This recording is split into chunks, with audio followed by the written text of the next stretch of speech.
The following program was made possible thanks to the generous support of our Kickstarter backers. When our first Holmes was born, then he got fat, bald, and tired. Sup, Holmes? Beware your host, Jonathan Holmes! Thanks, Sinistar. What a pleasure, as always. And Mike and Ed from Pencil Test.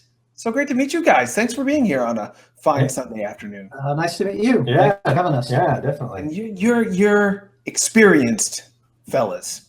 I can tell. Not that you look aged. I didn't mean it in that way. But it's clear this isn't your first rodeo in the world of art and animation. Maybe even kingdom. Yeah. It's not the years, it's the miles, right? That's right. Sure. I have a little experience in animation, so I know a tiny bit about the process, and I can't even believe what you did. You did Armikrog. How did you do that?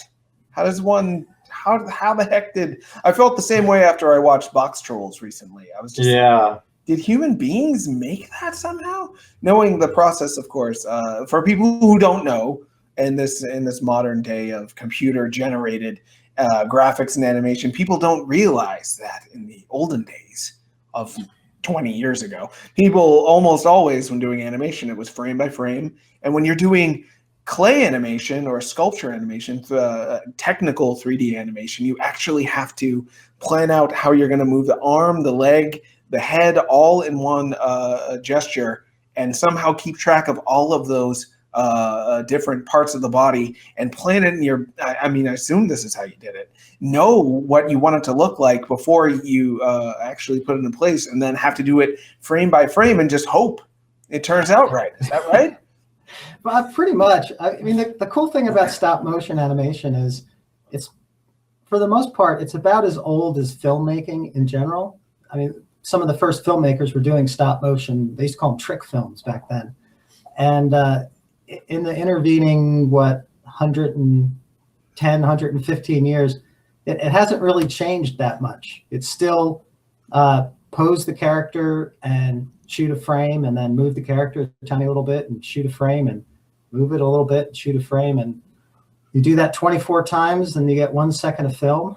Or in some cases, you do it 30 times, and you get 1 second of gameplay. So because games, higher frame rate, so more frames required per second, and unlike drawing, where you can draw the leg and then flip it and be like, need to move that leg a little bit, or just like draw the basic body parts first and flip through it and be like, okay, they all look good, and then you fill in the rest afterwards. With stop motion, at least when I did it years ago, you don't find out until it's too late that, that one frame sucks. So now you have to go somehow fix that one frame. Is that about right or no? Yeah, well, actually, some of the things that have improved in the intervening century have been that you can get some more feedback on what you're animating. So it used to be, just like you say, you would animate your character and you wouldn't know what you got until after you sent out and had the film developed and it came back. Even when we did our first stop motion game, The Neverhood, which was about 20 years ago, we were able to grab one frame previous to what we were working on. So you could always flip between the last frame and the current frame just to see the relationship of how your character was moving, one frame at a time. But now there's tools where you can actually go back and view all of the frames that you've been working on up until the one you're about to pose. So you can, let's say you're working on a shot that's 100 frames long and you're 30 frames into it. Before you shoot frame 30, you can play 1 through 29 and see what it's looking like. And that helps you out a little bit, but there's still a level of concentration that's required for stop motion. It's still a very linear process in that you start on your first frame and you animate all the way through to the end, as opposed to when you're doing drawings, you can plan out your animation beforehand. You can do your keyframes and then start to break it down, and you animate in between, the motion in between. But with stop motion, basically you're just, my character is he's going to walk and then he's going to turn, and you start animating and you have him walk and then you make him turn, and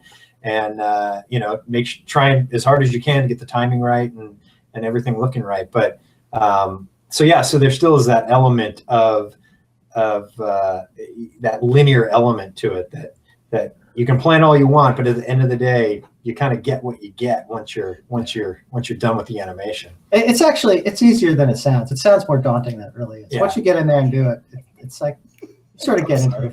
I'm sorry. I didn't mean to laugh at you. This happens every time we have immensely talented people on the show. They say like, "Oh yeah, making my own game that's like 300 hours of straight gameplay. It's not that hard. Once you like get the knack and you're like like no, normal people can't do that. Yeah. You don't get to go in the zone and like just have brilliant animation for years and years and years. You guys have been working on it, and it's only getting better. Armikrog, as I've followed your career over the years, though I can't say with any definitive certainty that I know exactly which games you've worked on, though I know the Neverhood, certainly. What a amazing game that was. Skull Monkeys? Did you work on Skull Monkeys as well? We did, yeah. Oh, yeah. You both did? Oh, that's We so did, great. yeah. What was the first game you ever worked on? We can start with Mike and then Ed. Oh, what? Together or individually? Although we worked on yeah. I'm excited to hear the whole story.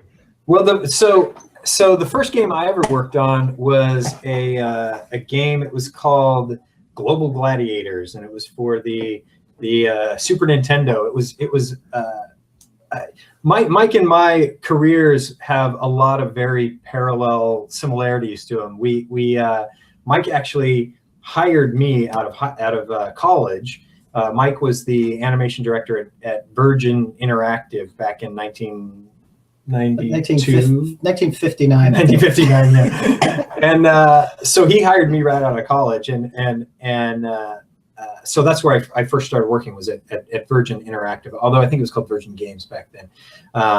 And so it was Global Gladiators. It was a tie-in to the McDonald's franchise, where you had these two characters that went around with these goo guns, running around and squirting these goo guns and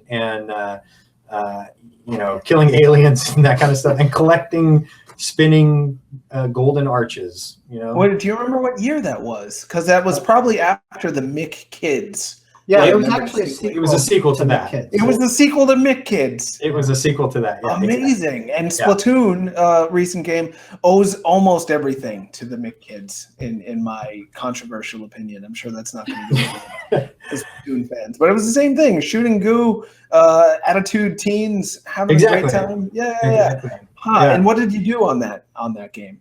Well, I got thrown into being an animator on the project, and I had very little animation experience. I graduated from college. I'd studied illustration, so like commercial drawing and painting, but I also had an affinity and love for games. So you weren't the animator. You were the lead animator on the SNES. I was, yeah. Yeah, I had no right being the lead animator. It really came down to, it was a funny, that era of games, it was a really different time than it is now. You could do a game with about 5 or 6 key people working on it. And so this is funny. This is how I literally became the lead animator on that project. Mike had given me some animation tests to do, pixel art. So I had a desk set up in a hallway, and because we didn't have an office. we were overstaffed and didn't have enough room. So I was working in the hallway on this animation test, and the programmer that was working on the Super Nintendo version was walking by, and he goes, "Hey, you can animate. You're going to be our animator on our team. Get in here. You're my lead." And I was like, I don't even know what I'm doing. And that's how I ended up being the senior animator on that project. So on Global Gladiators.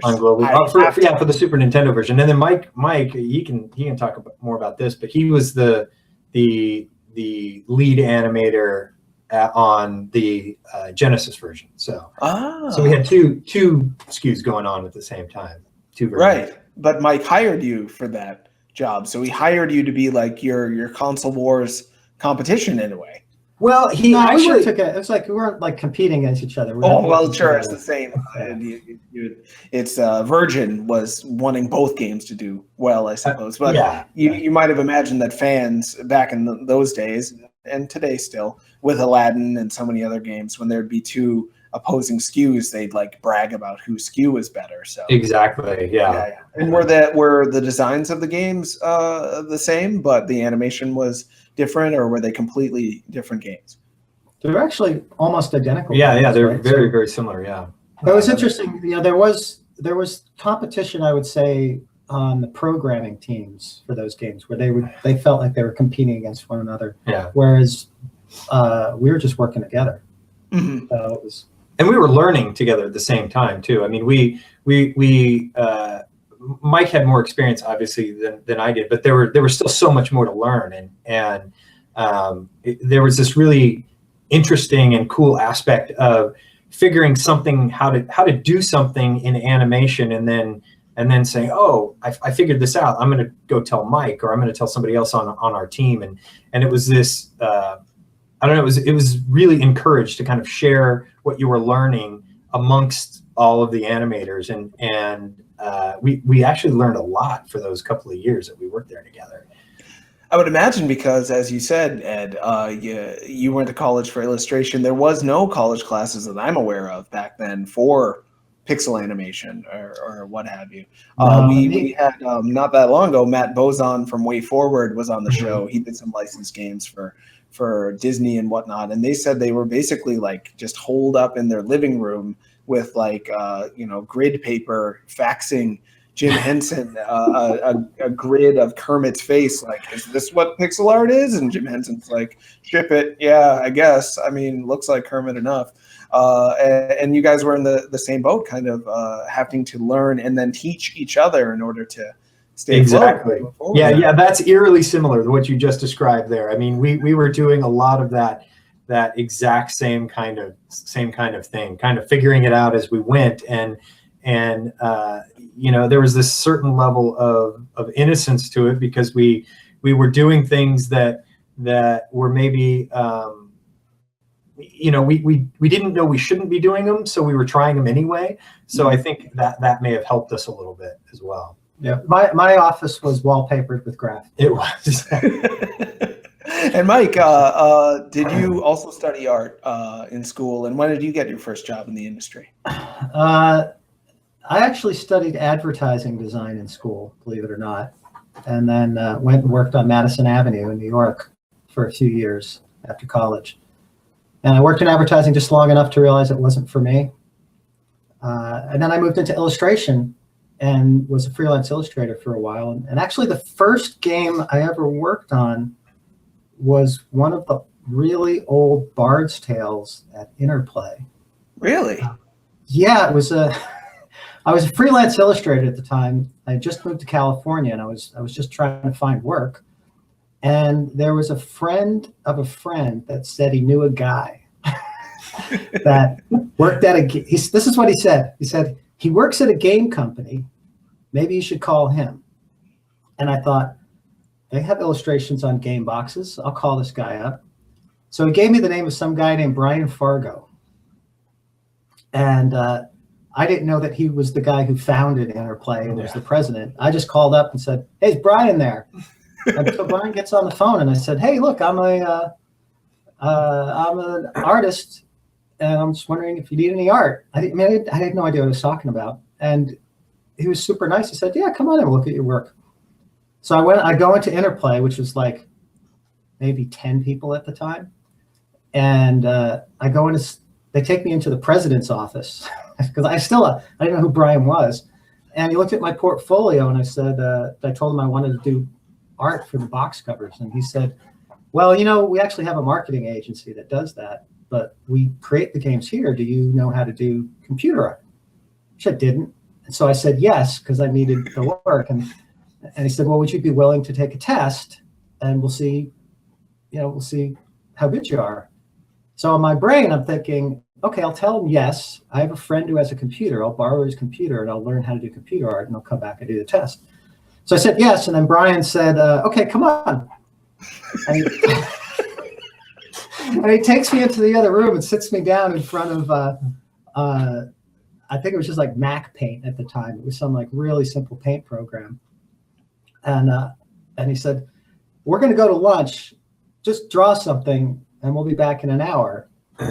So I'm just pooping in my pants thinking, I have no idea what to do. I don't know what I'm doing. So they had all sorts of pictures of dragons and things on the wall. So there was a picture of a dragon.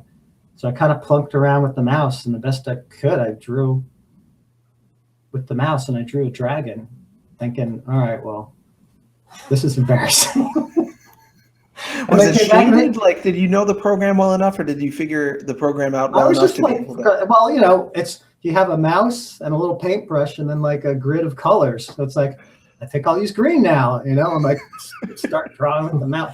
And so they came back in like an hour, and I thought, man, they're going to laugh me out of the building. But they said, oh, that looks pretty good. Can you come in on Monday and start? I'm like, all right. So I showed up Monday, and then they had me doing just, you know, they had all these little, this is really boring. Is this boring? No, not at all. I'm completely ready. They had all these little pictures of dragons and elves and like all the different characters from the games. And they said, yeah, we just need a little animation done for each of these to keep them alive while you're typing in what you want to do on the game. And I'm like, I don't know how.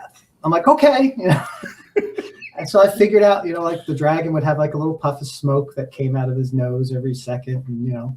Had you done animation at all before that? No, I hadn't. But I'd always been a fan of animation.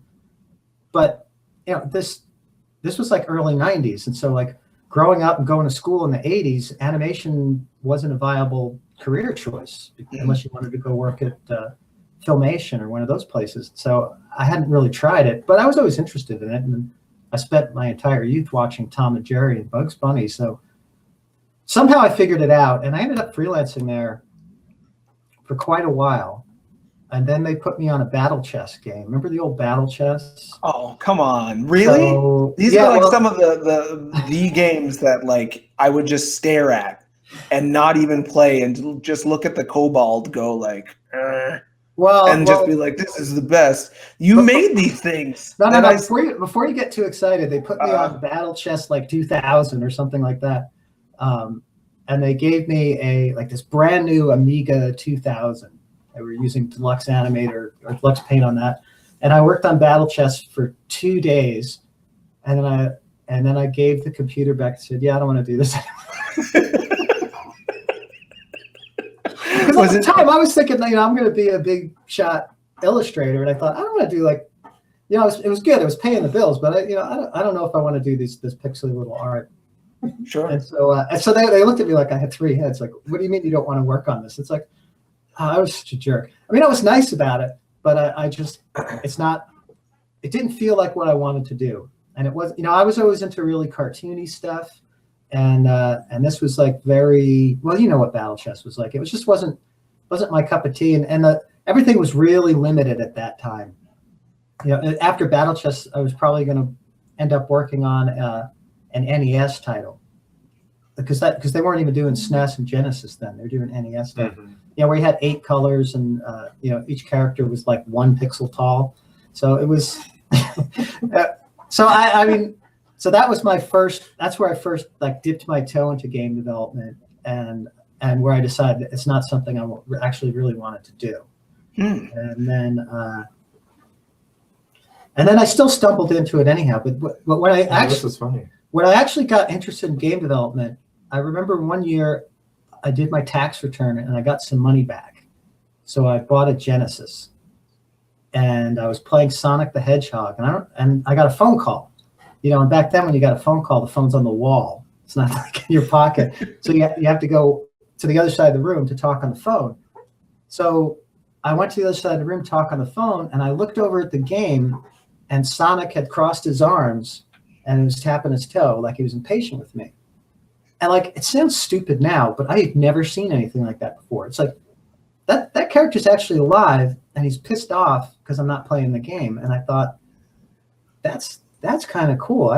I'd be interested in doing something like that.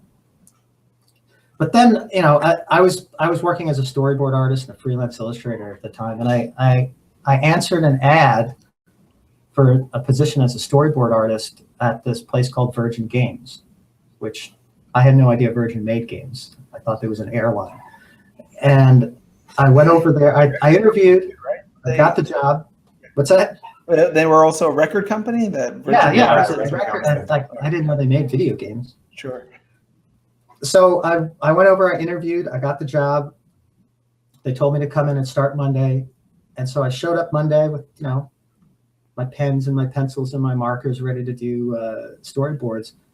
And at the time, the art department was so disorganized, and I don't want to say mismanaged because that's not nice, but it wasn't run real well.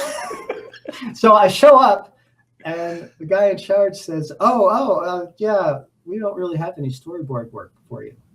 And I thought, well, like, when are you going to? And he said, actually, we finished all the storyboards for this project, so I'm not really sure. Do you know how to animate? And again, I thought, okay, I need the job.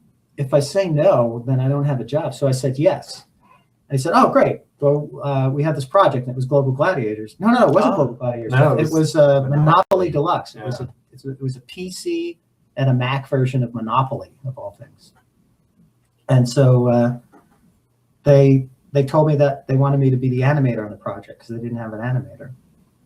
So they sat me down at a desk in the hallway because they didn't have an office. And It's your rite of passage. yeah, actually, your rite of passage at Virgin was you always had to build your own desk. You did. You get That's a true. big IKEA box. And you First had to day of build it. work, you had to build your own desk. Yeah, that's true. I forgot about that. So, to make a long story longer, they sat me down and said, okay, you're now the animator on Monopoly, and what we want is animations of the little game pieces running around the board. And I thought, okay, but we don't have a computer for you. It'll be here next week. So I spent a week just sketching like what I thought the frames of these characters would look like. The Moneybags guy running around. Yeah. I actually have that sketch. It's still up on my wall somewhere. And then a week later, they gave me a computer, and they gave me this program called Deluxe Animator, which I had sort of used at Interplay, so it wasn't completely new to me. And so I started wandering around to see if I could find anybody else in the building who was doing something like this. And I found this artist who's become a friend of ours now, Steve Crow. He was the lead artist on this game. They were doing Global Gladiators. And I said, hey Steve, how do you make this thing work? So he was super nice. He showed me how to do it. And with Steve's help, I was able to sort of fake it the first week. And then it sort of clicked. It's like I saw the first thing I ever animated was the little Scotty dog from Monopoly running. And, he was like, he's like 1 pixel tall, right? He's like 8 pixels tall. And I just was clicking these pixels and making this dog run. And then I hit play, and it was like magic. It was like the dog was alive. And it was just little pixels, but so then I was hooked. And so from that day on, I couldn't learn enough about animation. All I did was, and so from then on, I just sort of was a self-taught animator and kind of learned as I went. But surrounded by great people, if that guy Steve Crow wasn't there and hadn't helped me, I probably would have gotten fired because I wouldn't have gotten technically far enough to make anything work. And then again, the management was not super tight there.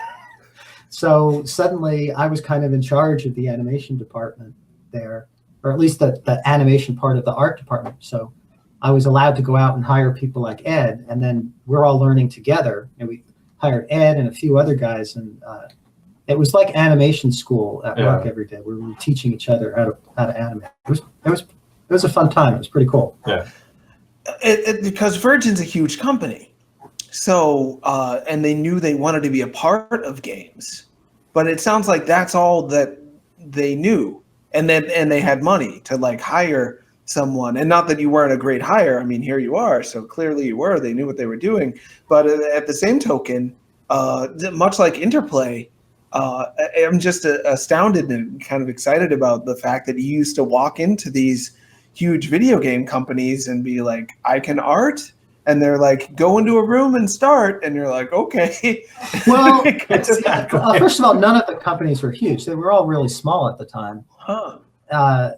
And it was sort of like the Wild West. It was, yeah. Back then, because there was no place to go learn. There wasn't. You couldn't go to college and learn how to make games. All you could do is you could go to college and learn art, or you could go to college and learn programming. You couldn't go to college and learn game design. There weren't programs like that. Or pixel art. Or Yeah, I mean, a couple of years later, this was probably about 5 years. I don't know exactly, but probably about 5 years before. I don't know if you remember DigiPen. Oh, sure. Nintendo started that. We were at Shiny when that started. Mm-hmm. And that was the first time someone actually put together a program where they would teach you game design and game art. So at the time, there was no way to learn. So it really was a kind of learn-as-you-go apprentice program back then, much more than it was now. Mm-hmm. And so you would get hired at a place, and you get hired at a place based on your skills. And then because they were so small and everybody sort of did a little bit of everything, you would start to find your place. You know, Ed, even though he didn't start in animation, he's got an aptitude for it. He's got a really good natural sense of timing and posing, and like all of the skills that you need for animation, he possesses. And a lot of the skills that they taught him at Art Center are things that transfer over to posing for animation. Mm-hmm. So he could have come into Virgin and someone could have said, hey, you do great background art, or oh, you'd be pretty good at designing levels, or whatever. But you know, his skill set of animation sort of bubbled to the top, so we grabbed him for that, and then it made sense. So I mean, I didn't go to Art Center saying I need to find an animator. I went to Art Center where they said, the two of us went. It was myself and the art director, and they said, you guys can hire 2 people. So the art director got to pick one, and I got to pick one. And he picked one that was a little bit more Background art. Yeah, well, ended up being a little bit more background art. And what I responded to was more the characters and the figures and the personality of Ed's illustrations, and I wasn't even thinking about how, what I see in Ed's work is going to translate well to animation. I didn't know enough to think that. I just looked at his work and really responded to it because it was character based. And I just went, oh, that looks really cool. And the guy's not a complete freak. Let's hire him. Little did I know he's a complete freak. Well, I was going to say at Interplay, Mike, I'm guessing that your personality, you're so used to you that you probably don't know that you are the kind of guy that people would think, let's hire this guy. But the amount of personality you showed by being willing to sit there and take the test and throw yourself out there. As an artist, I imagine you guys have to take risks all the time. And if you hire somebody who's risk adverse and just needs everything to be exactly perfect on the first try, or else they won't do it, or is like, reacting to a high pressure situation with like rejection of just accepting the moment moving forward, then you're going to bump into some trouble along the way. But if I ran Interplay and I could tell that you like didn't actually feel confident, but you were going with it anyway, I would have more of a urge to be like, let's take a chance on this guy, because he's willing to take a chance on us and to take a chance on himself. And we're going to need to do that as we're moving forward in this totally new medium that nobody knows where it's going to go and how fast it's going to advance without there's a fine line between being confident and misrepresenting yourself. And I think in those 2 instances, I was dancing on that line. But here you are. So, good dancing. You pulled it off. And when did Shiny happen? Forgive my ignorance on your histories, but I'm excited to hear it straight from the source. Because Shiny was like you said, seeing Sonic the Hedgehog's toe tapping. I think the work of Shiny for so many people was their aha moment of like not only pixel art, but pixel animation can be something that gives as much character, gives as much emotion, gives as much like dynamic surprise and excitement as you can get from Disney or any other major studio. Shiny was like it, in my opinion, in the 90s. And you guys were both there. How did that happen? Well, we were at Virgin and we had just finished the Aladdin project, the Genesis Aladdin project there. You guys worked on that. Yeah. So good. Yeah, that was a fun project. It was brutal time-wise, but it was fun.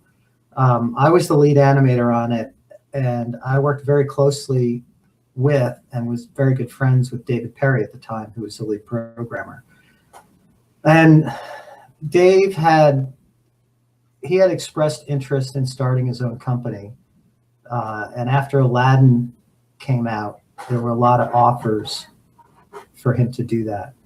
And so the two of us had talked a lot about, because we worked very, very closely together, and the two of us had talked about doing that. He wanted to know if I would go with him if he did, and I said, yeah, sure, it sounds fun. So we started putting together plans for the company.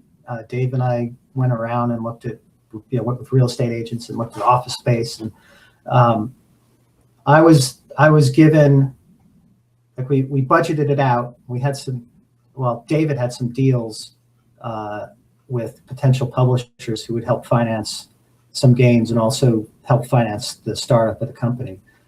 So I was given a budget to create an animation department.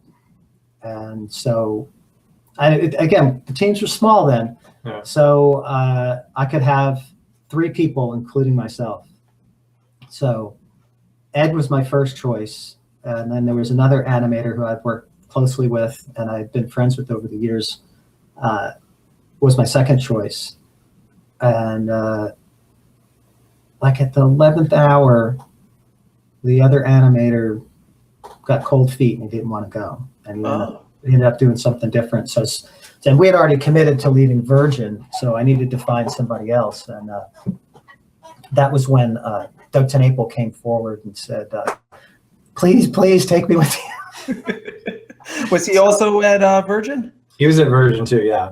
Yeah, he had been working at a place called Blue Sky Software down in San Diego. And they did a Ren and Stimpy game. They did a Jurassic Park game. Okay.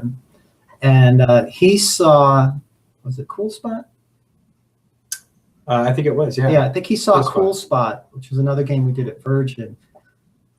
And he responded to the animation in there, and he thought, I want to find out who is making games like this and go work with those people.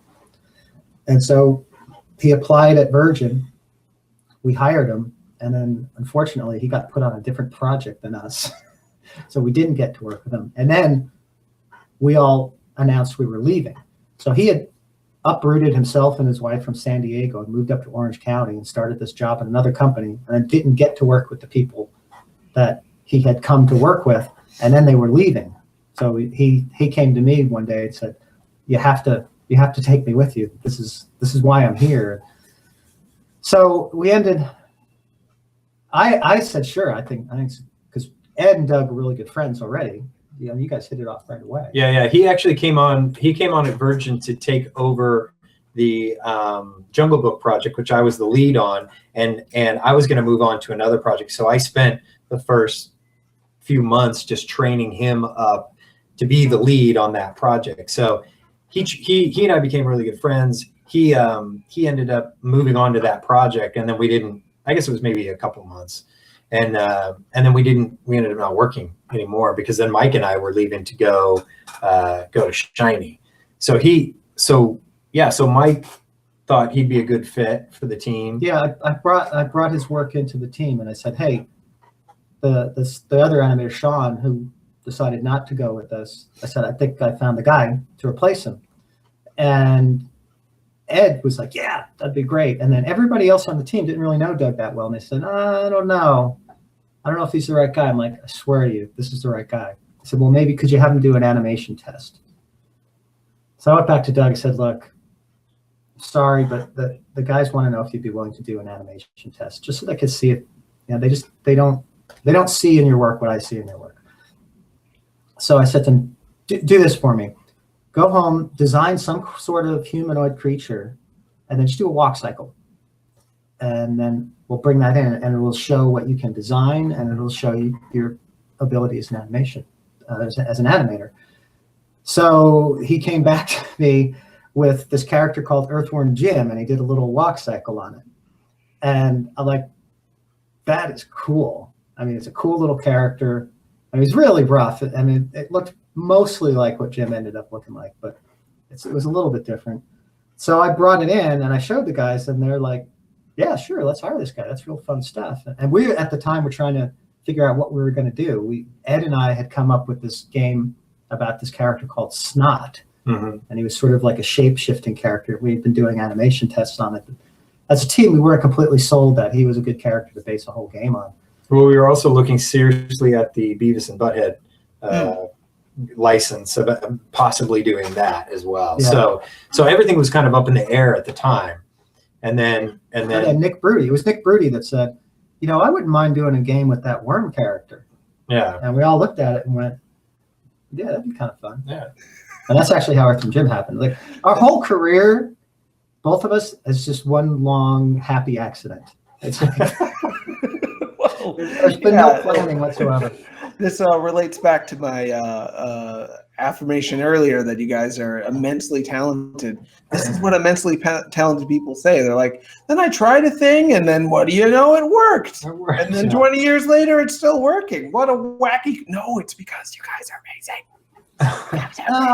I appreciate the sentiment, but I really don't think that's true. What do they say that it takes 10,000 hours to become proficient in anything. If I give you a violin and you practice for 10,000 hours, you may not become fantastic at it, but you will become proficient at it. Mm-hmm. And I think people that succeed are the people that are willing to put the 10,000 hours in. Once I started animating and the bug caught me, it's not like I went home and watched football games or went out and played basketball. I went home and animated. And it was really hard to do back then because computers didn't let you do it as easily as you can now. So I remember saving up my money, and myself and another animator went halvesies on it. We bought a video pencil test system so that we could pencil test our own animation and shoot it and just see what it looked like and learn. And then we used to go, this is my friend Sean's house, we'd go to his apartment on a Saturday. You came over for some of those sessions. Yeah. We'd go to his apartment on a Saturday and we would just all sit around animate and then shoot tests of what we were animating, like on paper with the pegs, and you're rolling it like you've seen the Disney stuff. And we did a lot of really bad animation, but every now and then someone would do something good. We'd all look at it and we'd try to figure out why that worked. Yeah. And then we would, the rest of us would sort of copy that and see if that, and that actually continued into, believe it or not, into Earthworm Jim, where we were still learning how to animate. Like we didn't quite know what we were doing. And so we before we actually started production, I brought my video pencil test system in. Yeah. Remember we had it there? Yeah. And we would start animating Earthworm Jim, and Ed would animate something and shoot a test, and we'd all go look at it, and we'd critique it. We'd go, well, that's working, that's not. And we'd try to figure out what was good. I would animate something, or Doug would animate something. And so we were learning from each other as we went. So really, if I look at, like when I look at the game Earthworm Jim, I look at the animation that was done early in the project versus what was done later in the project. And I can see the progression. I could go, yeah, that's some of that early stuff. It's a little bit rough around the edges and some of the later stuff because we were learning. And that's why, like for me, Earthworm Jim 2 personally was a lot of fun to work on because I had spent a year animating that character. So I felt like I was starting to get the hang of it a little bit more on that project. Even though I think Earthworm Jim 1 was a better game, for me personally, it was a better experience as an animator.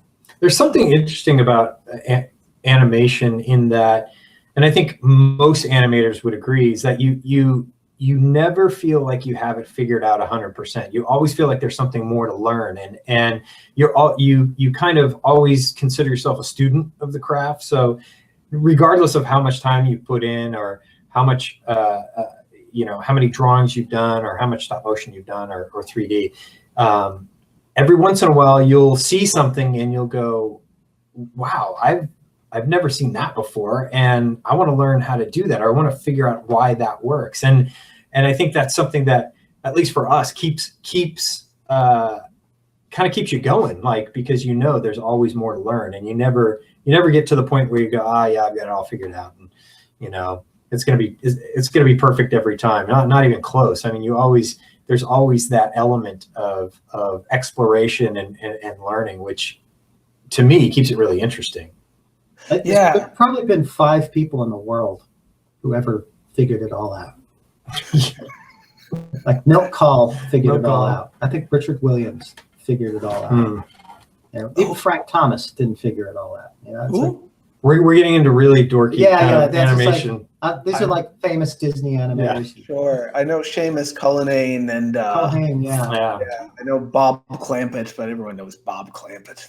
Seamus Culhane actually, he says, I believe it is him that said, as an animator, you will Oh yeah, it is him. you'll never enjoy the satisfaction of a job well done. Yeah, so you never enjoy the smug satisfaction Of a job well done, because you're always critiquing your work, and no matter how much time you put into it, you always look at it and go, I could have done it better.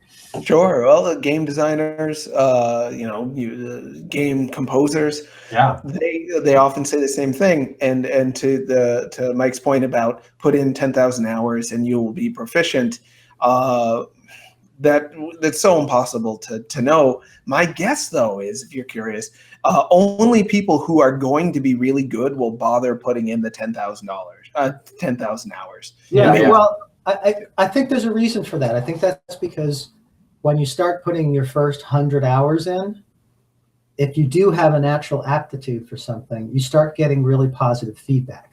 If you put your first 100 or so hours in and you don't have that aptitude and you're not getting positive feedback and it's a struggle, then you can still work through that, but just human nature will be like, maybe I'll try something else, you know?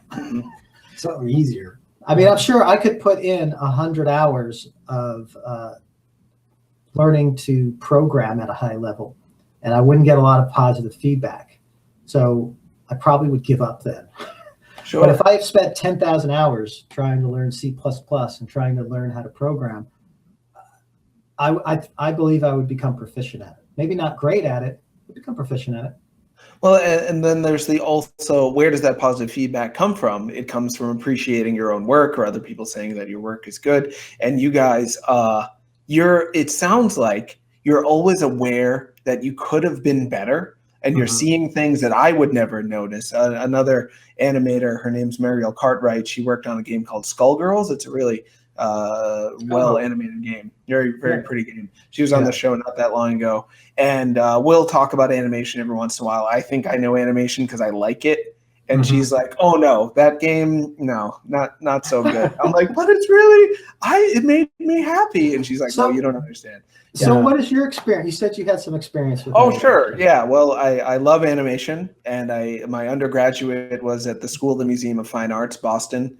We had a couple of animation teachers there. I wanted to make my own fighting game, so I would just do standing animations, just spend 8 hours drawing, a genie breathing and be like, that was worth it. And I loved it. I absolutely loved it. But I got a lot of negative feedback from my teachers, not so much about my work. They didn't like video games, so they were like, I guess it's good. I guess this would be good for fighting games, but they're like, you don't understand, being an animator will crush your soul. It'll be somebody else's dream that you're just helping pursue by spending, your life wasting away just drawing frames of a character you didn't create or you don't care about. And he really, several teachers really sold me on don't even bother. So then I ended up becoming a teacher of painting for some people with developmental disorders, and I could get into all that. But yeah, that's my background. I truly love animation. I still do. But some teacher somewhere squashed it. Yeah. Damn that teacher. Yeah. And he'd show me his work, and I'd be like, this is really good. He's like, I'll never make a dime. I'm just going to teach here for the rest of my life and then die. Failed dreams. Well, I guess if your goal is to get rich as an animator, then well, I think he wanted to have his ideas expressed and to be able to not only create the ideas, but then follow through with the ideas, as you guys did. And as Doug did. Doug created the character, and then Doug animated it along with you guys. You couldn't do that necessarily in a Disney film. You wouldn't be the guy who created the character. But with games, you guys happen to, again, from the sounds of it, because you're willing to take a risk in your careers in that way, on this literally burgeoning new medium. Is this going to pay off? Are we going to be able to have steady jobs? We'll give it a try. And then Shiny being one of the ultimate expressions of that, starting your own company. I was just going to say, we were, incredibly fortunate to have those series of games, to have worked on them back to back to back. You know, I mean, I think, you know, they're part of it was, like you said, we were willing to take that risk, but it wasn't. Well, I'll speak for me. It wasn't a highly calculated, well thought risk. It was more a, this sounds really fun, I'm going to jump in and do it kind of risk, you know. And you know, it worked out, but yeah, I think half of it is just willing to kind of jump in and go for it and try. And that energy was very much in Earthworm Jim. As someone who, geez, how old was I when that came out? Maybe 17.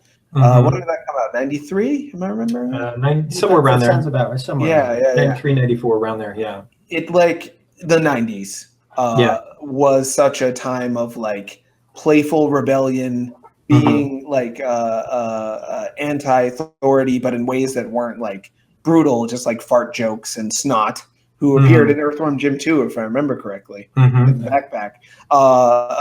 So there was this energy of like, I have more energy than I know what to do with, and it's going to come across in ways that I don't fully control. And I think Ren and Stimpy spoke to that feeling.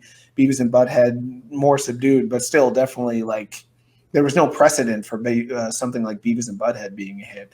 And same with Earthworm Jim. It was like, where is this idea coming from? Are these guys fully able to steer where they're going, or are they just a little bit out of control? And as a teenager, that totally spoke to like my ability to steer my own life. I didn't know what I was doing, and I totally related to the feeling I got from your games. And to be fair, we we were taking risks, but we were also the recipients of some generosity of people who were taking enormous risks on us. I mean, Martin Halper and the management at Virgin Games took enormous risks on us, took enormous risks on me personally. I was a very green, very young animator who really didn't know what he was doing, and they put me in charge of the Aladdin project. You know, that was a huge risk on their part. Richard Salas and the guys at Playmates took an enormous risk on us when we started Shiny. You know, we were a team that had been successful. We'd never been successful out on their own, and they took a big risk on us. You know, Spielberg and all the management at DreamWorks Interactive, again, took an enormous risk on us on the Neverhood. We had never done a PC game. We'd never done an adventure game. We had never done a stop motion project before, and they took the risk on us. So yeah, we took some risks, but those risks only happened because we convinced other people to take risks on us as well. So sure. So a big thank you goes out to all of them, because none of that stuff wouldn't have happened with that. It wouldn't have happened with that. But I also have to imagine that, and I see this a lot, I'm sure you do too, but what am I saying? Of course, you've seen it for years, longer than I have, because you've been in the industry for some time, but there are people who have a vision of what they want to have happen, but they're not artists, and they meet an artist, and they get filled with that ambition and excitement that artists often naturally have, and they say, yeah, I'm going to back you on this. I think that's how Tron got made. I don't know if you guys are familiar with that, but Disney was looking for, like, we need a spark of creativity. We need people who are able to create something out of nothing that isn't made with like an overall business plan of how rich are we going to get, or what our demographic data saying is selling right now. Just people who can't help but create. And I'm guessing that's certainly how you guys seem to me. You can't help but, I mean, if you're buying a pencil test machine with your own money, and off hours just be like, let's also animate when we're not at work, or let's make art when we're not at work, you probably can't help but make it, and people must have seen that in you.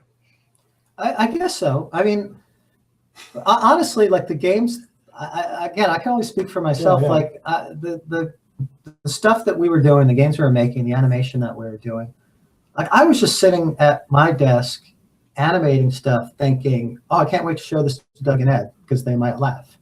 And I really never thought beyond that. Like that people, like it was really strange to me when these projects would go out into the world and then people would respond to them, because I would go, oh yeah, that's right. Like that's that's where these things are going. You know, and maybe that's not the best attitude to have. And I think I was fortunate that I had people around me that were thinking in a more global view and a more outward view. And I was behaving very selfishly and just making the things that I wanted to make. And fortunately, the things that I wanted to make dovetail well with the things that you guys wanted to make, and that what people enjoyed playing at the time. So, yeah, which brings us to Earthworm Jim, which, if I remember correctly, certainly felt like a huge hit. People knew who the character was, regardless if they played games. There was the animated series that happened. If I remember correctly. I still remember some of the theme song. People were quoting the character left and right. It was kind of riding the cusp of the ever increasingly popular cartoon mascot craze of the 90s with games, and it was kind of one of the peaks. That actually, it was. Yeah. It was. It was had like of it. little characters, and we gave him a worm. Yeah.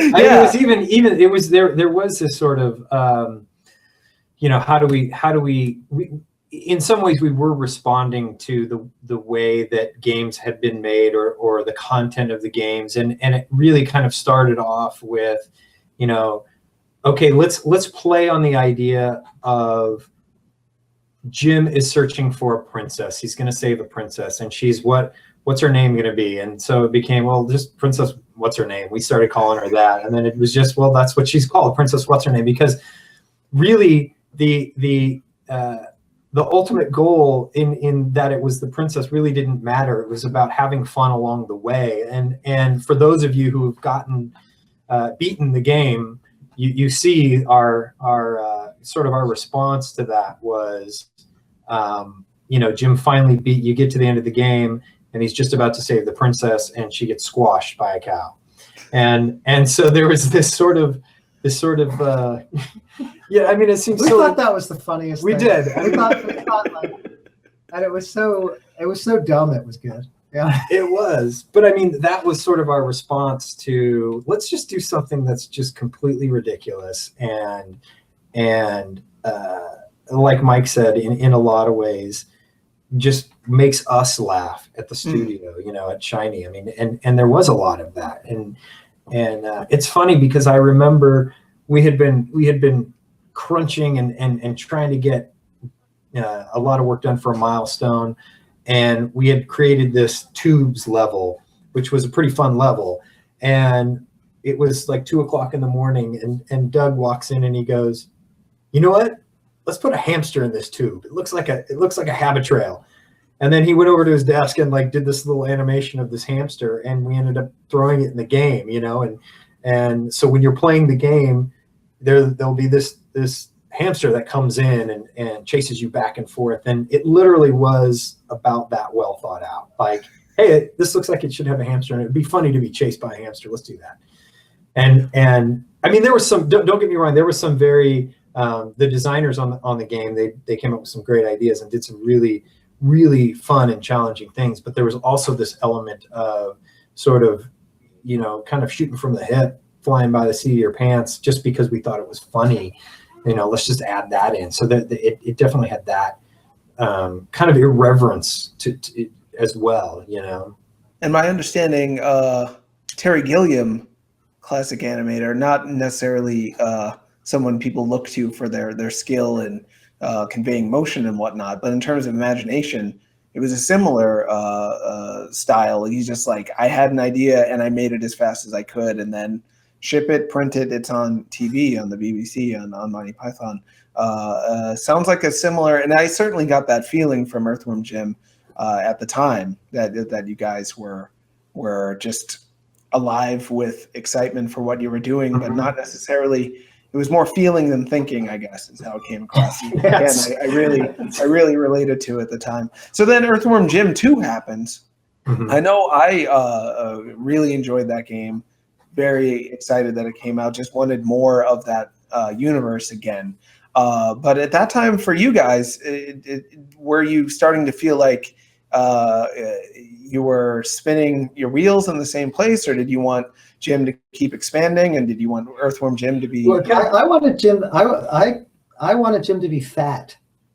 my idea, and I have all these drawings of this big overweight Jim, because I was thinking, look, I don't want to animate the same character again. I want to do something different. So if we have to do a sequel, let's make the character different. So the idea that sort of evolved out of that was that Jim had been a superhero and he had experienced success, and now it was later, and he'd gotten fat and lazy. And I think the animators were all bought into that. Yeah, we actually pitched to Dave our idea for it was called Earthworm Jim 2: The Death of a Franchise. That was our pitch to him, where Jim was this big fat lazy guy that couldn't really, it was slow moving, and that obviously didn't go over too well, and he wasn't interested in that. Well, actually, they stuck with us for a little while. They let us do some Yeah. and then they just went. They got nervous about it, and we started to get. I don't want to say a divide because it wasn't a divide, but there was two groups within the company started having different ideas about Jim. The animators, for the most part, we were into the funny, goofy Jim, the very Warner Brothers type Jim. We always wanted to dress Jim up in women's clothing and things like that. Yeah. And it was actually, it wasn't 100%, but it was pretty well divided down between the lines of the Americans and the Brits. The Brits were all into the tough guy Jim and the cool Jim, who was always snarling and had his gun and was like really cool. And they were uncomfortable when Jim put a wig and a skirt on, and they were uncomfortable when he was stupid or goofy. So the first game, I think, was a good balance. It was a good balance between the two. There was some really cool Jim stuff that we still liked, but basically anytime Jim got really goofy or stupid, it was coming from the animators. And so by the time we got to the second Jim, there was a little bit more of a divide, and there was a lot more. Again, there was nothing negative about it, but there were more disagreements of, I think we should do this. No, I think we should do this. And so Earthworm Jim being fat and lazy was just too far in that direction for the other guys. So we sort of pulled it back. But if you look at Earthworm Jim 2, it's actually a lot cartoonier and a lot goofier than Earthworm Jim 1. I'm still thinking about the puppies bouncing and landing, and there's just the intense. I mean, for me, Earthworm Jim 1 was the concept, and it's such a new and exciting concept, ate it up. But Earthworm Jim 2 took it to places that surprised me and made me truly. My peaks and valleys on that game are so much higher. When I feel intense, gross, sad, it's so the puppies level again, sincerely ready to curl up in a ball, but also laugh at the same time. So that contradictory emotion in there. And it would have been so great if he was fat. That would have spoken to, as you were saying before, how the game was subtly informed by a knowledge of how these mascot platformers are formulaic, and kind of poking fun at the fact that it is, and in fact are laughing at yourselves in making one in a way. Making him fat would have spoken to the idea, it's a sequel, probably, could have made a new idea, but instead let's kill the franchise and make him fat. Well, again, it was the initial idea was just me being selfish, because I was thinking, it'd be really fun to animate all of that blubber bouncing up and down. And it would have looked really, I would have loved to watch that and think about how characters age. It would have made him feel more like a real living thing to me, as opposed to, he still did, but that would have spoken to that even more. And then when I heard they were going to make a 3D one, did that even come out? Sorry to speak to my ignorance. That one actually was the death of the license. Yeah? And no offense, we were gone. No offense to the guys who worked on that, because they were big fans of Earthworm Jim. I'm sure. Well, they were handed an impossible task. They were handed a difficult task, and they worked really hard. And I think the whole thing was just a little misguided, and a little mismanaged. That we had nothing to do with it. They brought us in early on to take a look at it, and we expressed our concerns. but I think the train had left the station by that point. It was going to happen no matter what, and they just let us come in as a courtesy to look at it, because we had left the company, we had started our own company working on something else completely. So, we had no say in it anymore, and so it was actually a nice courtesy that they had us come in and look at it. And I think they expected us to come in and look at it and tip our hats and say, "Yeah, this is cool." And I think they were a little hurt when we said, "Yeah, I don't think this is working too well." And sadly, that was the opinion of Earthworm Jim fans all over the world at the time. I forgot the game even officially came out as a 2D animation fan, and at that time also like hoping to someday work in the industry. The whole switch to polygons like kind of disgusted me. And I was being an 18-year-old and wanting the world to run the way I wanted it to at the time. I was kind of angry that 2D animation was no longer considered the pinnacle, and people were switching to polygons just for the sake of switching to them because. Well, ironically, when we came out with Earthworm Jim, we went to the first game show to debut it to the world. We had just come off the Aladdin project, where that was like the cutting edge of AAA gaming at the time. Was people were making these games that looked like actual cartoons, and you were playing a cartoon, people felt. I don't know if that's true or not, especially looking back at it, but that's what people felt like at the time. And so we felt like on Earthworm Jim, we had really taken that up and turned it up to 11, and we had. And then we were going to, was it the Chicago show when we first debuted? So I think it was back the old CES. I think. Yeah, the old Chicago CES. Yeah. And so we got to the show first day, and we unveiled Earthworm Jim. And just down the aisle from us, Nintendo unveiled this thing called Donkey Kong Country. Oh yeah. Which was it was still sprites, but it was pre-rendered CG, and people went bananas for that. Now Earthworm Jim still did very well, and it won all sorts of awards, and the sales were great. But like, it came out just as that needle ticked over from, oh wait, we want CG now. So by the time we came out with Earthworm Jim 2, we were still kind of riding the crest of the wave of 2D animated games, but it was we were riding the downward crest of it, and there was a lot less interest at that point. And I think it was still okay when they were doing pre-rendered stuff, but when the industry actually switched over to real-time polygons in games, the hardware wasn't there to like make it good enough. So we were taking a step backwards in terms of the visuals. We weren't interested in doing that at the time. And that's when we did the Neverhood. And so our response to this new cutting edge technology was to do a game in stop motion animation, 100-year-old technique that hadn't changed in all that time. So. And this you put it comedically as a backwards move, but to me it made perfect sense. It was like, oh, you want 3D shapes instead of 2D animation? We'll give you clay shapes, and it'll still be a traditional animation technique, but it's moving towards sculpted characters as opposed to drawn characters. Though it was, I imagine, again, a pretty huge risk to be. First of all, I don't know if you guys had a ton of work experience with stop motion at that point, or whether.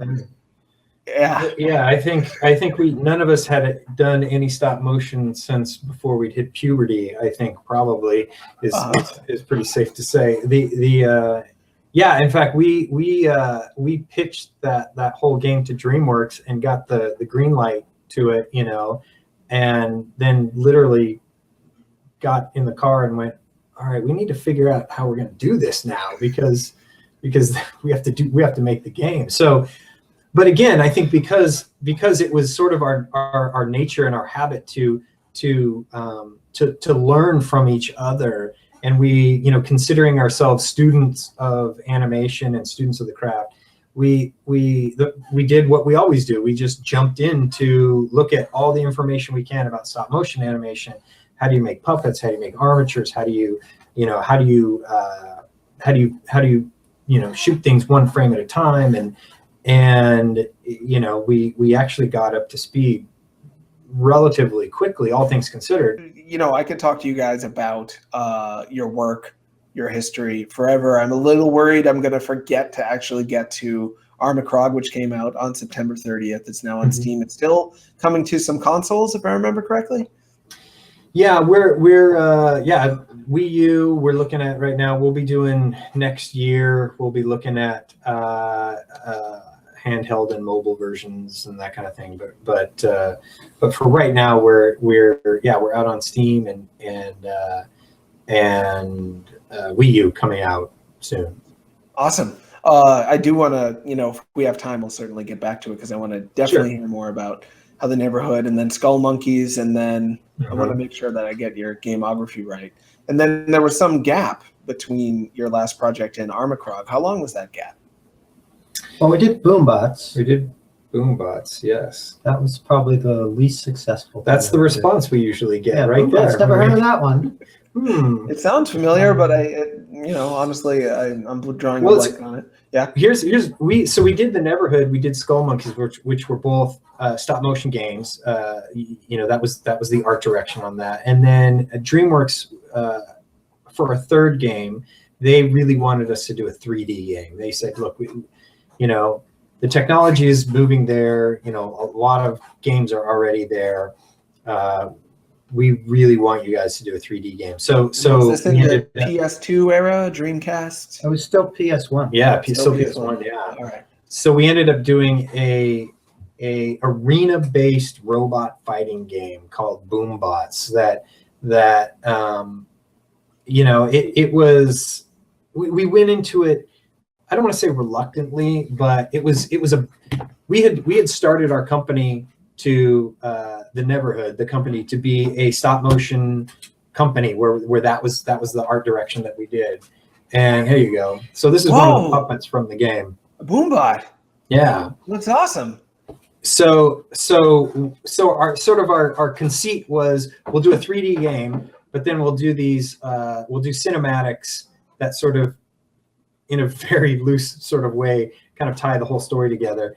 And we'll do that all in stop motion puppet animation. So for us, we that's another one from Boombots. That is, yeah. So that's not how the characters appeared in game, right? Well, in game they were 3D, and I think I had 400 polygons per character at the time to make. I think that that's what our target was. So and you shot the textures. And we did from the puppets. Yeah, that's right. So it was very. We weren't ready for that. We weren't, and that's not where our mindset was. I mean, we were definitely stop motion, puppet animation guys. So we did that game, and unfortunately, it didn't. I think because we weren't as into it as the other projects that ended up. You could see and kind of feel that in the game. So, I mean, not for lack of trying. There was, it wasn't. Not at all. I mean, the team worked really hard on it, but it just wasn't. It wasn't what we were there to do. I got an offer halfway through that project from Will Vinton Studios to go work for them on some commercials, which is now Leica. They're now Leica and Entertainment. So yeah, I was the first guy to leave the Neighborhood to go do that. It wasn't a reaction to the project that we were working on because. I still loved working with the guys, but it was sort of an offer I couldn't refuse, as a stop motion animator to get to work on some commercials at Will Vinton Studios, right? So I went up and worked there for a while, but then I came back and worked on the cinematics for cinematics for what? For Boombots. Oh, okay. So then after we were done with Boombots, the Neighborhood, we'd been running that for about 4 years, and I think everybody was sort of had different ideas on where they wanted to go. So we all just sort of disbanded and kind of went our separate ways. Mike and I ended up doing a lot of freelance work, and I ended up going to work I did that for a while, and then went to work for a couple of other gaming companies. Mike went up to Vinton. and worked on some projects up there. Doug went off and kind of did his graphic novel thing, and then the other artists, they all went to other companies and kind of did their own thing. And then in 2009, Mike and I were working together at a company in a room sort of like this, sharing an office together, and we just decided, you know what, we could keep doing this, keep working for somebody else, or we could just start another company and kind of do our own thing again. So we I don't know, maybe 3 weeks later, kind of packed it in and started Pencil Test Studios, where we started off doing a lot of we did commercials and animation, and did a lot of service work for other game companies as well. So, and some then that was in our wheelhouse, some that wasn't. Yeah. Sure. Still, getting your feet wet, work for hire again, but controlling what work you take. And then how did Armikrog come to be something you were going to push forward with? Well, we were doing a lot of service work, and a lot of it was really fun work. But Ed and I were talking, and we were saying that, man, I kind of wish, I kind of miss being really emotionally invested in the project that I'm working on. We really hadn't experienced anything like that really since the Neverhood as a company. And so we started thinking about, well, we wanted to do another stop motion project. And at the time we were doing everything in Maya and then hand drawn stuff, which we love doing, but we had at this office here, we have room out back for stop motion stages, and we weren't using them. So we decided to do something in stop motion, and we thought, let's try and see if we could do another point and click adventure game similar to the Neverhood. And Ed had been doing some research on Kickstarter as a way to crowdfund some projects, and it seemed like the time was probably about right. And so we thought, I wonder if Doug would be interested in working on something like that. So I called him up and just said, hey, here's what we're thinking about doing. You got any ideas for a character or a story? And he said, yeah, sure. And like within the 24-hour period, he just started sending sketches and ideas to us, and Armikrog evolved out of that. Does he sleep, or is he just He always? does. He actually he leads a pretty normal life, but when he's awake, he's extremely productive. That's like he throws away, and I kid you not, he throws away in a week more ideas than people come up with in their entire lives. Certainly sounds that way.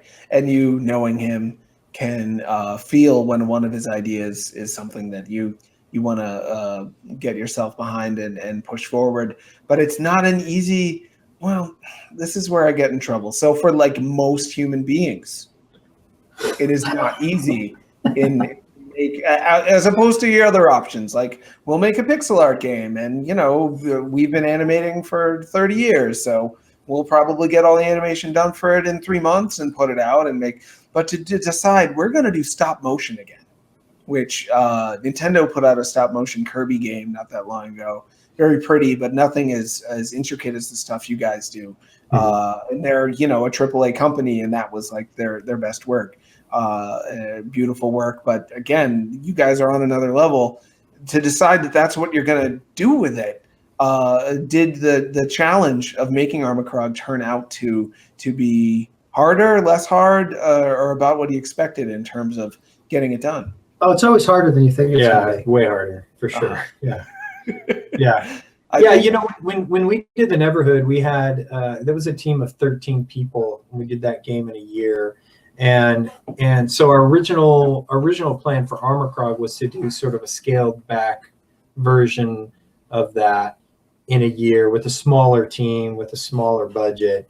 And it just stop motion takes a lot of time. And the project became bigger than we anticipated, and it took longer than we anticipated. And it was one of those things that jumping into it, we kind of felt like, yeah, we've got this covered. And once we got into it, it was like, well, okay, there's there were more moving parts to it than we had really expected. Nothing that we couldn't overcome, but it was just, you know, it was just bigger than we thought it was going to be. And I'm glad that you followed through. So many Kickstarters these days don't follow through, and they just kind of apologize, and that's that. And I suppose you could have done that and then just gone back to work for hire. You know, people probably wouldn't have held it against you in terms of that realm. So was there ever a time when you thought, we're not going to be able to do it? We may have to. No, there was never that. I mean, there was, you know, it's interesting because when you do a Kickstarter campaign, I can speak from our personal experience. You before you even start the campaign, you kind of plan everything out and you give it your best guess and most calculated efforts towards how long it's going to take and what it's going to take. And then, you know, once you start production, unforeseen things pop up and all of a sudden, you know, you need more people for this and this is going to take longer for that. So, you know, our original idea was thinking, well, we could get this game done in a year. And then, you know, we started to come up on 8 months, 9 months and thought, yeah, we're not going to get this done in a year. So we pushed it out 6 months thinking, well, that should be plenty. And then as that got closer to that date, we thought, wow, you know, we need to push this out even further. And you know, while I can, as a backer, you know, depending on how much you're anticipating the game coming out, that can be frustrating. I mean, I've backed projects too where I've had, you know, where the dates have been pushed back and you think, oh, that's a bummer. But, you know, it's sort of the nature of development, game development, where you know, delays happen and you kind of have to, you know, you have to do whatever you can to get it done. So there was never this idea of, well, you know, it's more than we can handle, so let's just get rid of, you know, let's not do it. You know, our commitment was always to follow through and finish. And our other commitment was to keep it purely an independent game and not go outside and try and raise additional funding through other means. I mean, we kept everything as tight and as lean as possible, you know, to finish the game and complete the game. So, but it took longer than we obviously expected. Took longer, cost more. It took longer and cost more. Yeah, exactly. And there's two roads I want to go down from that. I want to do both at the same time, but I have to just pick one. I didn't feel that you tried to sell the game on people using your past as much as other people might have. Like Inafune, Mega Man developer, he comes out with Mighty Number 9, which is just kind of Mega Man. And he's like, want some more Mega Man? Like, you guys could have been like, want Earthworm Bob? Or like, you know, small one-celled animal Bob? Or the worms have more than one cell, but you know what I mean. But you went with something new and you didn't just kind of ride on the coattails of your past work. You really kind of invited people to move forward with you with a style that people were familiar with, but at the same time, we're taking the risk along with you. Do you attribute that to, in part, why you have this incredibly loyal fan base? You have fans whom I wrote a story about your game once, I think like a year and a half ago or a year ago, and I think I used the term development hell because I was projecting, and I was like, I knew about animation. I'm like, these guys are probably in hell right now trying to finish this thing.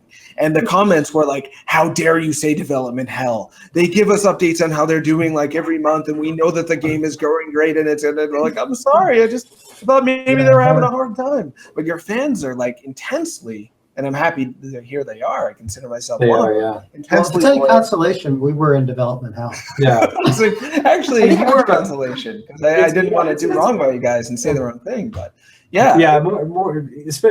personal hell. I think, you know, when you're working so many hours and you know, and you're committed to seeing the project through.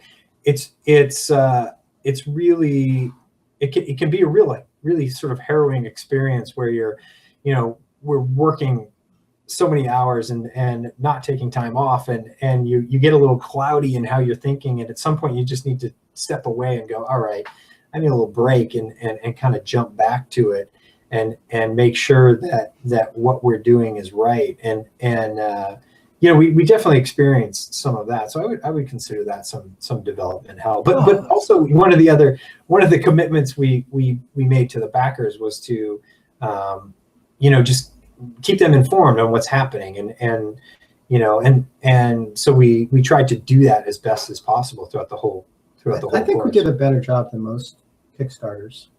I would say that the proof is in the pudding. The fan loyalty and the amount that fans feel included and fans feel cared about just through your process is, I see a lot of video games. I see a lot of video game fan bases, and yours are incredibly strong and loyal and passionate. So then that's thanks to what you do. Well, I will respectfully disagree with you on the idea that we didn't trade too heavily on our past. Yeah. In that, I think we did pretty heavily. The bulk of the people who came in on Armikrog were really interested in it because they were fans of the Neverhood, and they were looking for another game of a similar ilk, and that kind of informed how we started off with the game. And the art direction is similar, and the format of the game is probably a little bit similar. So we were trying our best to give people what they wanted, but also give them something new as well. So hopefully we did that. I think that you did. And sure, you gave people something in the same style as what you did. But really, other guys would have called their game, the always. They would have just switched always. the always. Every really, now and then. And Armikrog feels like a very Tommy Knott, name of the main character, if I remember correctly. He feels like a very new character to me. You're working in textures I don't remember you working with before. I can't believe how furry some of these guys are. Were people that furry in the Neverhood? Are you doing anything for fur? The conceit of the Neverhood was that it's a world made of clay. Right. So everything was made of clay. So even if you had a wrench or a sword or something that would be made of metal, it was made out of clay. If you had something that was meant to be furry, it still would be made out of clay. Where that's not the conceit in Armikrog. And Ed is the art director on Armikrog, and he basically just pulled from a wide range of textures, and it's intentionally very textural to be different than the Neverhood. It actually starts off a little bit more like the Neverhood, a little bit more clay-based, and it gets more textural as you go throughout the game. And that gives me a fear, and because Armikrog, for my money, the experience I had with it, it's a delightful, playful world. Gives me a Jim Woodring feeling. I don't know if you're familiar with his comics. He did a comic called Frank. Very cute and sweet until all of a sudden somebody's eating somebody's head. And they're like, this is a nightmare all of a sudden, but still a cute and sweet nightmare, which is there's no cranium eating in Neverhood. No, but those big furry monsters are pretty intimidating, and there's quite a few of them. They're definitely. But your son was terrified of them. Yeah, that's true. Exactly. He would come to the office and want to know where that thing was because he wanted to be anywhere near it. Yeah, because it's an actual puppet. He'd be like, it's the big red guy at the beginning is called the mongrel. My son comes in and he's looking around. He's 4 and he's like, "Where's the mongrel? Where?" Like, don't worry, it's in the back. Mike's gonna go grab it right now. But he knows it's not alive, but he feels like it is. He does, yeah, exactly. I mean, he knows, yeah, exactly. So was that? Maybe we can get to where the name Armikrog came from. I assumed it was from armature and then Krog thrown in for fun, but where does it actually come from? It's actually. So Doug it came from a series of drawings that he had done. Gosh, I want to say, I don't know for sure, but maybe sometime in the 90s he had done a series of drawings. Doug, The mongrel. There he is. Doug is notorious for keeping these elaborate sketchbooks that they're sort of his where he comes up with ideas, and so it was one of the ideas that he had years ago, and so, like Mike was saying, when we first came up with the idea to do a Kickstarter, Doug came to us and kind of pitched a whole bunch of different ideas, and Armikrog was the one that really just sort of stood out, and we all kind of jumped on that, and but he had come up with the name Armikrog. It's the name of the fortress. But yeah, that's a good question. I don't know if it was a sort of a combination of words or not. Right, because it wasn't. It was his sketches, and his sketches were never going to be armature, like wire armatures. So must be coincidence and me just reading into things too much. So you've done it. You made Armikrog. It's out. Do you feel a sense of like we're done, time for a 6-month vacation and then maybe do another thing, or is it just daily maintenance and then working on the console versions and all of that stuff? Yeah, right now we're definitely in daily maintenance kind of mode. I mean, once the game came out, there were some unforeseen things that came up in terms of bugs and that kind of thing. So we're spending most of our time just addressing those and cleaning those things up as quickly as possible.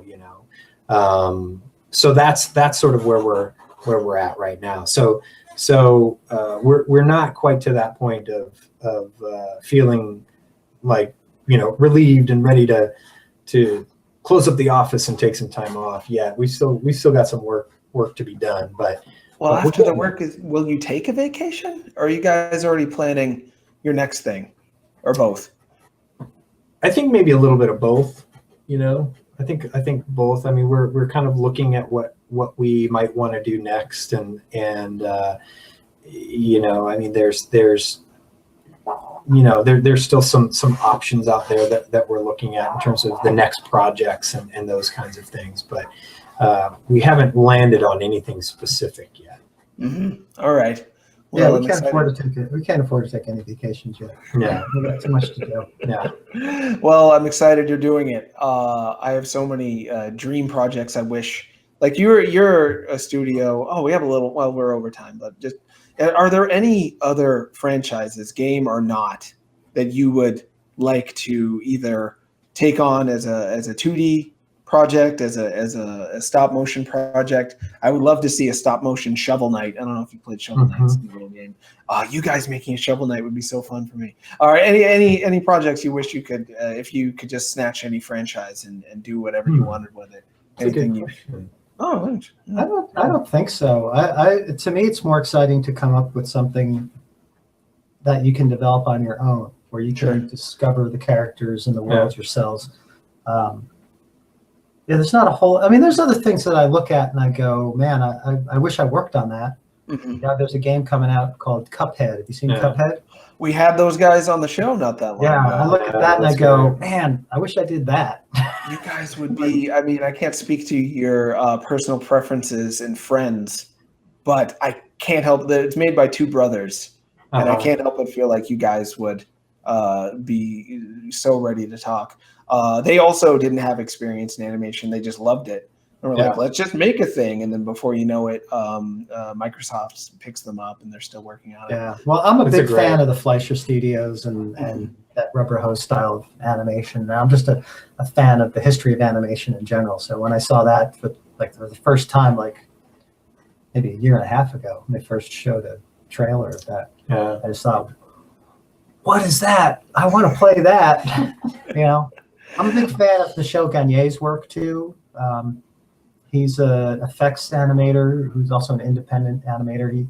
He did that game, Insanely Twisted Shadow Planet. Oh, sure. Silhouette. I look at his stuff and go, yeah, man, that would be fun stuff to work on. But I don't know. I look at what we do and I go, man, that would be fun to work on.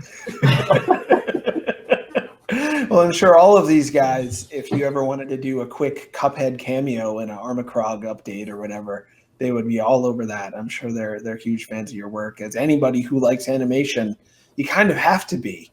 If you're not, there's something, you've got bad taste. I said it, you didn't. So you don't have to worry about looking cocky. Ed, I didn't know if there was any franchises you wished you could work on. No, I think a lot like Mike. I mean, Didn't you say you wanted to do a Glee game? yeah, that's right. A sequel? No, I'm not. We you know, there's games that I certainly love, you know, that I love playing. But I kind of feel like, you know, the biggest satisfaction that we get is working on our own personal projects, you know, where, like Mike said, where you're kind of emotionally invested in that.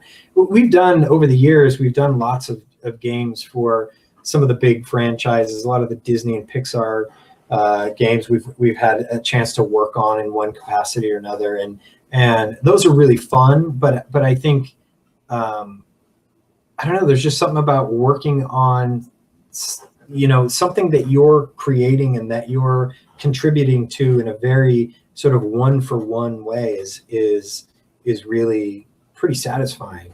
So The maneuverability of working on your own stuff is pretty amazing. You know, we can sit here and Ed will have an idea at 11 o'clock at night of something that we want to do. Mhm. And we can be working on it first thing in the morning. It doesn't have to go through any kind of approvals or, you know, we get to decide like, oh, well, yeah, we know the characters well enough to know that the characters would do that. Yeah. And it makes sense from the game. You know, it's not, you know, from the birth of an idea to actually realizing it can be pretty quick. Mhm. Sure. So the pretty freedom and the excitement of having an idea bottom up, born from somewhere, bubbles up into your brains, and then by the end of the day, yeah, you've completed it, as opposed to having a top down, like, this is what this franchise is, and you have to like somehow fill in the blanks till it's full.